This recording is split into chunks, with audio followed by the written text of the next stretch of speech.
Hey everyone, welcome back. This time I'm going to show you how to monitor your plants in Home Assistant. By combining a few clever components, you can create a great overview of your plant's condition and even get notifications when, for example, they need water. Let's jump right in.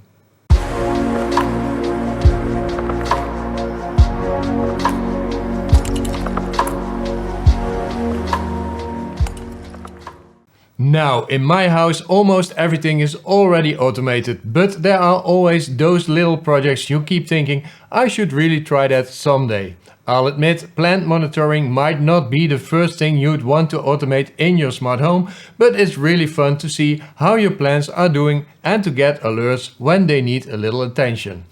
There's a great website called OpenPlantbook that has tons of information about all kinds of plants. That means you can automatically pull in the right parameters for each plant in your home. To monitor our plants, we'll need a few things. First, you'll need a plant sensor. I'm using these Zigbee plant sensors. They measure soil moisture, humidity and temperature and include a light sensor. Some models also measure conductivity, but those are usually a bit more expensive. I used to have sensors without a light sensor, but I definitely recommend getting ones with a light sensor so you can also check if your plants are getting enough light where they are. I've connected mine to Home Assistant using Zigbee to MQTT, but they should also work with ZHA. If you manage to connect them with ZHA, let me know in the comments. You can find these sensors on AliExpress and I've included links in the video description. Besides the hardware, we'll also use a few integrations and a dashboard card. First, make sure HACS is installed. If you haven't done that yet, check out my other video where I explain how to do it. There's a link in the description. Once HACS is installed, you'll need to add a few things. First, you need the OpenPlantbook integration. Add the OpenPlantbook URL as a custom repository in HACS. Then install the integration. You'll find the URL in the description of the video. Then install the Plant Monitor integration. This works the same as installing the OpenPlantbook integration. Add it as a custom repository first, then install it. You'll find the URL in the description of the video. And finally, install the flower card. Again, add the repository to HACS, then install the card.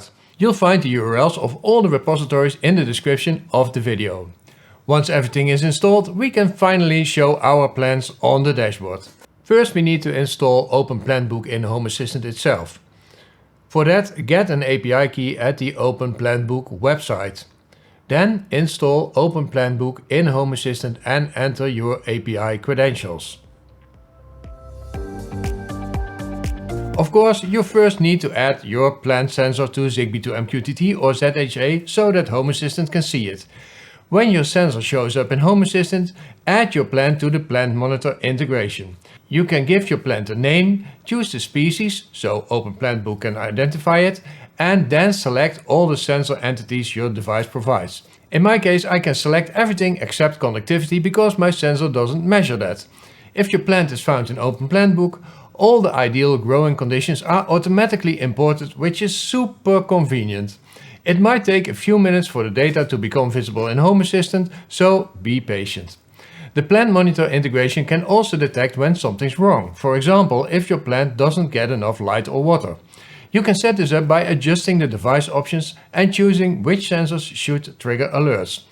Now that your plant has been added, let's add it to your dashboard. Open one of your dashboards, add a new card and choose the flower card. If you don't see it yet, try clearing your browser cache or restarting Home Assistant. Select your just integrated plant in the flower card and choose which data you want to display. You can also link a battery sensor for the plant sensor's battery level. My sensors don't report exact percentages, they just show low, middle or high. So I created a template sensor helper that converts those values into percentages 19, 39 and 40. If your Zigbee sensor does show actual percentages, let me know in the comments. I'd love to hear about it. And that's it. From now on, you can see your plants right on your dashboard. You can even create an automation that triggers when soil moisture drops below a set level and sends you a message. I've got another tutorial that shows how to do that. Thanks so much for watching. I hope this tutorial was helpful. Let me know in the comments if you try it out. If you'd like to support the channel just like these awesome people, you can do so via Patreon, Ko-fi, or by becoming a paid member right here on YouTube. That really helps me keep making videos like this one. Links are in the description. And don't forget to like this video and subscribe to the channel so you don't miss any new tutorials. See you soon in my next video. Bye bye. Soil moisture. Soil moisture. Okay. Choosing the species